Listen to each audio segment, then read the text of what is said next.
Welcome to Pathways, a career podcast from the Idaho State University Career Center. I'm your host, Mark Beaver. Today, we're speaking with Amy Dressel, Director of Advancement Communications for Alumni Relations at Idaho State University. Amy's journey is very interesting and has a lot less to do with pursuing a specific career than it does with following her strengths and skills and seeing where they lead her. Well, they've led her to a pretty good spot. Please settle in and listen to our conversation with Amy Dressel. Hi, Amy. How are you doing today? I'm great. Thanks for having me. So, Director of Advancement Communications is one of these jobs that maybe when I was in undergrad, looking through the list of things I could be when I grew up, I might have glossed right over because I, at that time, had no idea what that was. So could you give us just kind of maybe a snapshot of like both the day-to-day and the bird's eye view of what you do in this position? Yeah, it's busy. Definitely. There's a lot going on in the advancement world. And so I really handle all of the external communications that come out of the alumni relations and the advancement office. And so that may be writing donor proposals or writing press releases. I also handle all of our social media accounts. So I can really tell the story of what's happening at Idaho State to get donors and alumni, community members, external partners engaged in what we're doing here.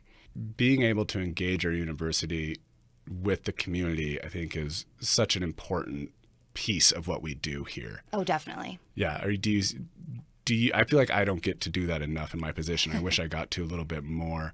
What else fulfills you from doing this job, just like on a work perspective? I think professionally, it's a challenge, and I like that.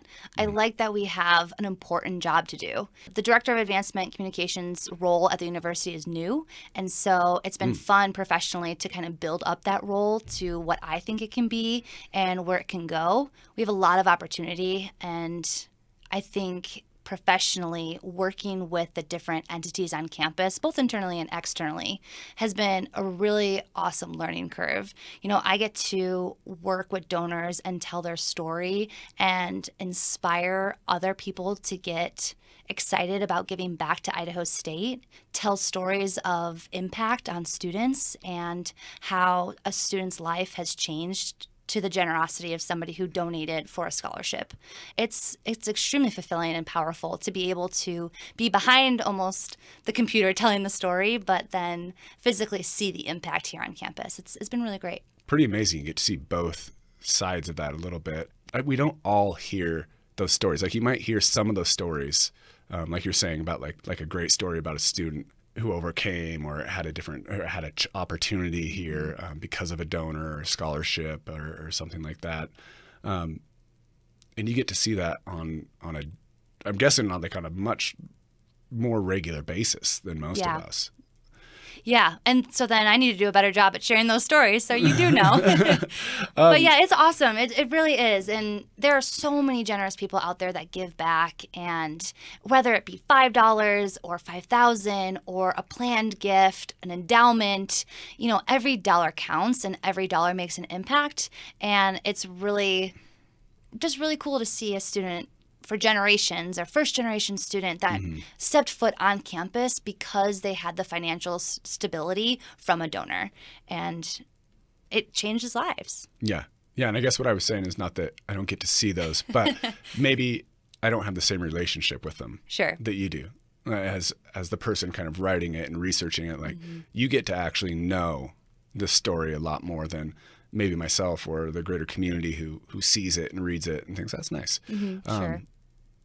So I guess like, that's got to be also something that kind of gives you a lot of fulfillment. Have you always found that as something in your life that you like to like write stories, you like to hear people's stories? Yeah. How has that kind of come into play in this job? Yeah, my number one strength in the Strength Finder is communication. So it kind of fits in perfectly with what I love to do. I am a very talkative, outgoing person, and so telling stories is kind of how I communicate.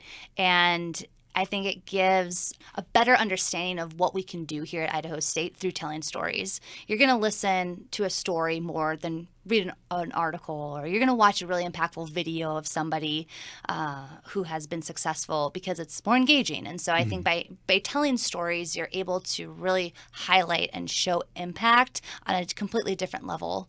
And yeah, that absolutely gives me fulfillment to be able to share people's stories in this impactful way. It's also awesome that you know that is one of your strengths and you get to work that into your job. Definitely. Right? That I think is such a key thing for people. I love the Strengths Finder, the Clifton Strengths Finder is what we're talking about. Obviously working for the Career Center, I love all these kind of assessments that kind of give you just a little bit better glimpse of who you are. And but I love strengths, not only to see what your strengths are, but also where your weaknesses are. Absolutely. On those, and how you can kind of balance those in your job or work with people who might be a good balance for you. I guess also on that, you were saying that this was a new position. Yes. When you entered it. How was that? Was that daunting?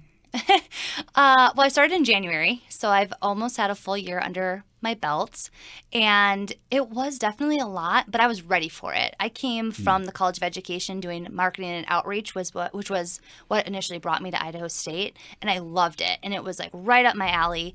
And this is what I was doing at the College of Ed, just at a much larger scale. So instead of talking on behalf of just a college representative, I'm now talking on behalf of the university and the role of advancement and alumni relations, which at first was really intimidating. And I played a little bit of that imposter syndrome, like, how did I get this job? Like, there's just so much to do in such little time. But I know really with the skills that I've gained and the people that I've worked with and the relationships that I've been able to build has really helped me in this role establish it and move it in the direction to where it can go. I think that imposter syndrome, I mean, everybody has it at some point, and it can be crippling, I think, for some people. How did you move beyond that? Were you able to just yourself kind of step back and think about, no, I do, like, kind of take inventory of your skills and your experience? Did you have any help, any mentors here at the university or otherwise that were kind of helping you to do that? Or? Definitely. Well, I think I still have my moments where I'm like, what did I get myself into? But absolutely, there is so much support here on campus. And within the alumni and advancement team in itself, everyone is extremely supportive and understanding. And then also different entities on campus. I'm a part of the strategic marketing team. So that team in itself has been really helpful. And the development officers that I work with directly on campus are always really great. And when I came in January, the team was so small, and I was the first one hired on. And then we hired our director of annual giving, our alumni events coordinator, our assistant director of annual giving, additional directors of development. And so I kind of came on, and it was just Ryan and myself and our admin assistant. And I'm like, oh my God, there's so much to do. Like, homecoming is right around the corner. Like, what are we doing here? And so by building, I think, a bigger team and a support system that we had in place with my immediate supervisors and the other entities on campus has really helped. A lot of what we do is very cyclical. Like, we know we continuously do our President's Dinner for homecoming. We have our Outstanding Student Achievement Awards, our Professional Achievement Awards. That's all kind of consistent. And so being able to look back and build off of what's done in the past really helped me when I first came on board, just to look at notes and look at what's been done and talk to people on campus and build from what we've done, which, was definitely very helpful. So you also said that it's challenging, and that sounds like a challenge, like to kind of come in at that ground level with obviously a job that's bigger than one or two people doing it, since you've built it out to have kind of like a robust team there. Is that something that you have always known about yourself, that you like a challenge, that you're ready for a challenge? Yes. Yeah. I can get bored easily in mundane work. So being challenged and this is an important job. Like, we have an important role in higher education in itself. Like, everything we do to serve students. And so being in the capacity of a director of communications, telling stories, getting creative designs together for proposals that is going to be spicy and exciting for a donor to look at and be able to be like, oh, this is great. I believe in this. I want to give to this. Mm-hmm. That's really important. And it's challenging because I think about how important it is. And so it's challenging because I want to get it right. And I want to take my skills to the next level. And I want to be able to push myself to do something that I didn't think I might have been able to do 5-10 years ago when I didn't have those skill sets or that support system in place.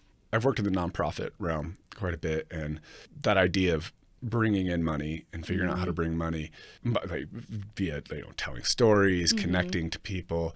I guess you always have to be keeping the goal in mind. Absolutely. And you said it there, it's supporting students. And I think that's something that is important for our listeners and everyone to kind of hear. And especially, alumni and potential donors, is this money's coming in to support student experiences. Absolutely, exactly.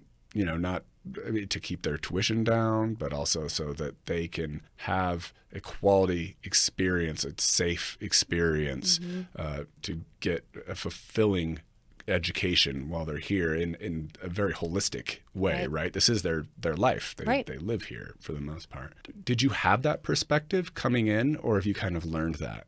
I think a little bit of both. I definitely had the perspective coming in. I worked in AmeriCorps, and part of our role in AmeriCorps was to fundraise as well, and that was scary. That was like 10 years ago. I was a little bit younger and didn't really know how to have those conversations with people. But I think now it's much easier because, like you said, we're selling a student experience.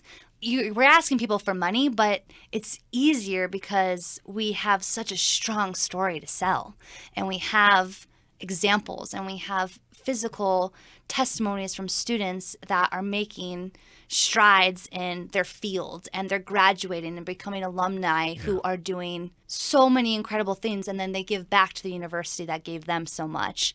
And so it's kind of easy to ask people for money if you look at it that way. I learned that too by talking with our development officers and learning about the stories and the donors that we've had over the years, and just kind of learning a little bit more about what we've done in the past. And people are just so amazing. And it's really easy to approach people that really believe in your mission and vision, and when you believe in it as well. And so I think it's easy for us because we believe in the institution, we believe in our students, we believe in Kevin and his vision for where he's going to take Idaho State. And so it's a really easy conversation to have. That's awesome. Yeah. I think that's really important for anybody to hear, whether they're a student or kind of a mid-career seeker who's, thinking about a job that might have as part of it fundraising. Because I can speak, we all have different personalities.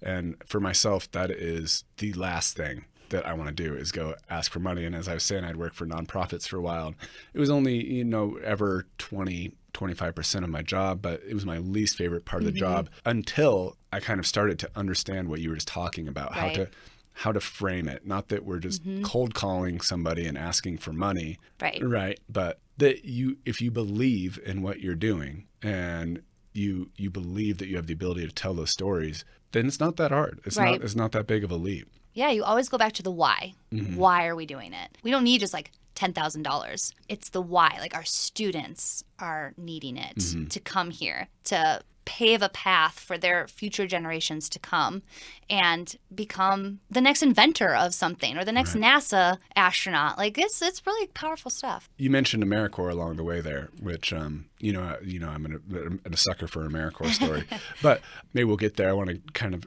go back even a little bit further. I'm sure when you were a kid growing up, you never said, "Mommy, I would love to be director of advancement relations someday." When you were a kid, what did you want to be when you grew up? I wanted to be a kindergarten teacher for forever. Yeah, I loved being in front of the classroom, telling my younger cousins what they had to learn and what they needed to do. And so throughout my entire high school career, and actually I went to community college before I transferred to a university, I was solely focused on elementary education. Dead set, that's what I was going to do. And after I transferred with my associate's degree, I went to Illinois State University. That's really known for its elementary education and its teaching degrees. My first semester, I started taking the classes, and I just wasn't feeling that inspired capacity that I thought I would feel.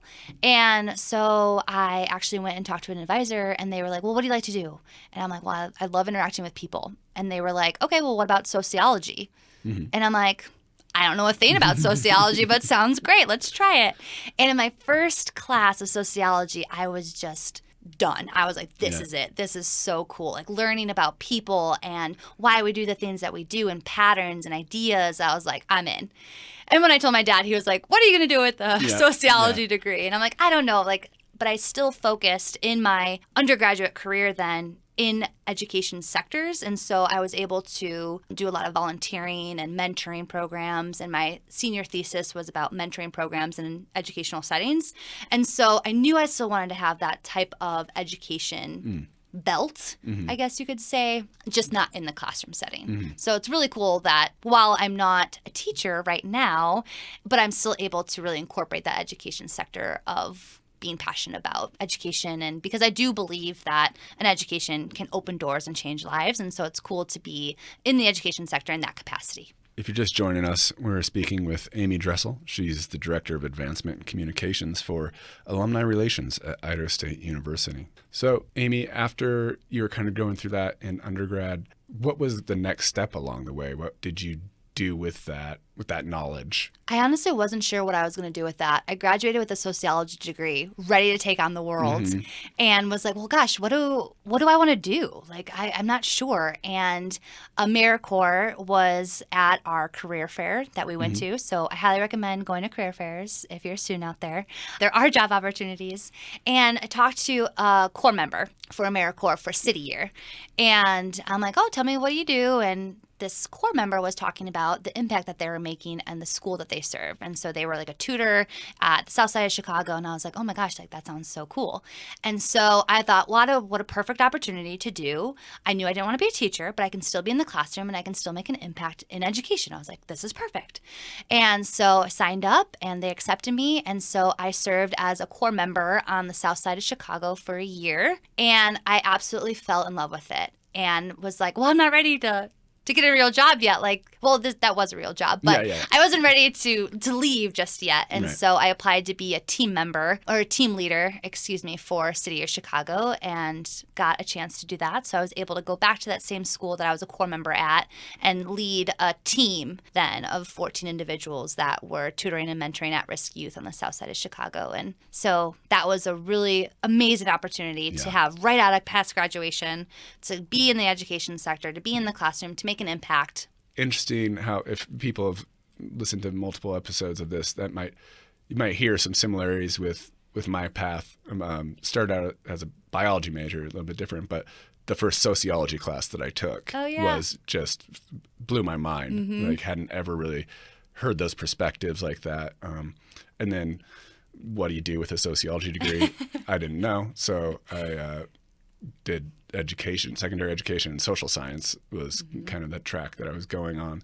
And also decided at some point the classroom wasn't exactly where I wanted to be. That wasn't where my passion was, but still very passionate about education. Yeah. Did an AmeriCorps stint myself that was kind of a mix between education, working with youth, but also kind of academia, and just really kind of fell in love with like the higher ed world, and specifically is a lot about like natural resources and conservation. I also fell in love with like that kind of world. But cool. AmeriCorps really opened up my mind, really. Is kind of what it did, and also gave me time. It bought me a couple of years after graduating. Exactly. It bought me a couple of years to be able to open up my mind and look for that next step, really. Yeah. And I don't know about you too, but I felt like I really grew as an individual in AmeriCorps. I mean, that was 2 years and I was in my 20s, but the skills that I gained, like I was forced to be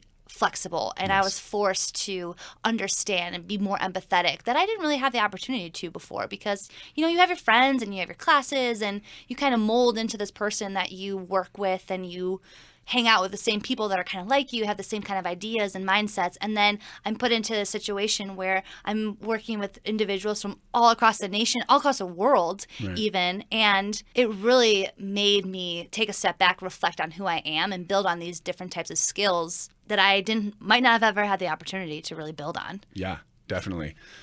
Like you're saying, you are kind of like forced to take on leadership roles. You're forced to take a little more responsibility in areas that you've maybe never taken responsibility for or had to in your life. But it kind of does it in a somewhat low stakes situation, right? It's not like you just got this huge job that's paying you a lot. And if you can't take on these responsibilities, you're going to lose your job. It's more of, there's a safety net, like there's a structure and a scaffolding to help you learn those types of things so that you can move on to the next. And you definitely have the ability to kind of fail or to fumble through some of those things until you get to the other side. That's where I think a lot of that growth can come from. Absolutely. In AmeriCorps. I guess then how did you get to communications from there, going down to the sociology, education kind of track into that? Where did that next step kind of happen? Yeah. So after AmeriCorps, I lived in Chicago, and my now husband, who was my boyfriend at the time, was in grad school at Michigan State. And so we're at the cusp of our relationship where I was like, do I move there? Do we break up? What are we doing? So I moved to Michigan, and I lived in Lansing, and I got a job at a charter school organization. And so I worked right in downtown Lansing on the other spectrum. So now I was behind the scenes. I was out of the classroom, extremely removed, but working more on like the legislative side and learning about policies and talking with legislators. And so I started my communications really in that role. I was the parent outreach coordinator. And so my role was to work on different communications to parents about charter schools, what it means to be a charter school, how your children are being affected by charter school policies and laws, and then working with legislators on changing laws. And it was a lot of communications, and I helped with social media and composing emails and things of that nature. And so that's really where I got my groundwork in it. And so still in education, but now in a completely different way. So that was really cool, though, I think, for my career to have both sides of the spectrum, and then the public sector and then the charter school sector, which was really interesting to learn about the differences in that too. And then after Michigan, my husband got the call to work at Idaho Department of Fish and Game here in Pocatello. And so that's what brought us out here. And so I think my communications background and excitement of being in this new outreach role was really fun. So I was looking for opportunities for that in Pocatello. And I landed a job at the Century High School as the college and career advisor. And so that's what I first did when we moved here. And then I got the job as the outreach and marketing coordinator for the College of Education, which, really, really emphasized all that I've been doing and getting excited about communications there, and led me into my role here. I think there's something very important to be taken away from kind of your pathway, your journey. And it's funny, I had this instance where after graduating, and I had I actually at this point I had this degree in secondary education and had realized that the classroom wasn't where I wanted to be. And I was kind of struggling with these ideas of, I'm passionate about education, but what am I going to do? Right. I got this, that's all I can do. That's all I can do. I got a degree for secondary education. All I can do in the world is be a teacher, and I can't do that. One of the last people in the world to give this sage of advice was kind of like, what are you talking about? You got a college education. Think about all the skills you got. Put that in your back pocket and figure out what you can do with it. Figure out your next step. And my career path has been a lot of that. It's just kind of building on that. And I wonder, it sounds like, you're doing a lot of writing all the time, it sounds like. Yeah, a lot of writing, which, you learn in college. And I just graduated from ISU with my graduate degree. And so I had to write a lot there. Yeah. And so that was really helpful. But I'm also doing a lot of skills that I don't have a degree or a real background in. I'm doing a lot of graphic design that, thank God for Joey Gifford, who works on campus as the graphic designer, who is so helpful and patient with me, because I don't have that degree specifically, but I have the skills where I can figure it out, or I have the support system that I can reach out to and ask people for. And so I think it's just learning what you know and what you're good at and sticking to that, and then learning what you aren't as good at and need your help on, and finding the resources and the people that can help you be successful. Yeah. So it's kind of managing both Yeah. my skills that I have, my skills that I don't, and finding who can help me. Yeah, I think that goes back to what we were talking about with the strengths a little bit earlier, right? Like having that perspective and that awareness, not to just kind of, like, oh, I don't know how to do this, or like maybe like just put your head down and kind of barrel through something and do kind of a, somewhat poor, but like a pat on the head type of job oh, this is nice. But having that awareness to be like, you know what, this isn't one of my strengths. This is my strength over here. I'm going to do it really well, but I know this other part of it is going to bolster what I can do well. I need to find someone who can help me do that. Right. Yeah, and the trainings, and people are supportive of me if I'm like, hey, I really need help with this, or I want to take a webinar or a training on this, and go ahead, go for it. That sounds great. And then building and learning those skills that I know I'm going to need to just do a better job. Yeah, and it takes a little bit of, letting, at least in my case, kind of like letting your ego down a little bit. Yeah. Like, I need someone else but like understanding that it can be better. Exactly. Like with a team. And then what you pick up from them, I think also you're kind of talking about too, just along the way, you pick up little, you don't even have to know how to do the graphic design as much as understand effective design looks like. Sure. And then you can kind of start to like envision your next project and what the next design piece needs to be. Yeah. And then you make it easier for those around yourself as well. This is what the story looks like. This is what I imagine the accompanying media to look like. And kind of building out like that. Yeah. And I think you can find too, like the people here at Idaho State want to see you succeed. There aren't people that are rooting for you to fail. And if they are, then maybe they're in the wrong profession. Yeah. I don't think they're here. I don't think so either. And so it's helpful to know, I think, if you're looking for a new job and you're looking at that job description and you've got 95% of the qualifications and that 5% where you're like, oh, I'm just not sure, like go for it. Like there are going to be people that will be able to support that additional 5% for you. And it's huge, and you'll gain the skills, you'll gain the support and the understanding to do your job better. And it takes time, but it's there. I guess as we kind of come in for a landing here, is there any advice that you have to career seekers, students, anyone who's thinking about that next step in their job?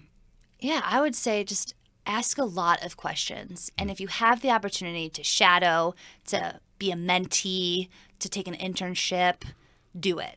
And get your foot in the door, get your feet wet, see if you like it or not.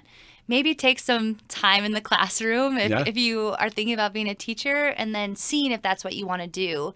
So, because I don't want to say I wasted time wanting to be a teacher, because I think every single step that I've taken has led me to here, and I've been very happy and successful with that. So I don't want to say that you're wasting time, but if you have the opportunity to really experience what you're interested in before you dive straight in, I would do that. Thanks, Amy. You're welcome. Thank you so much. Yep.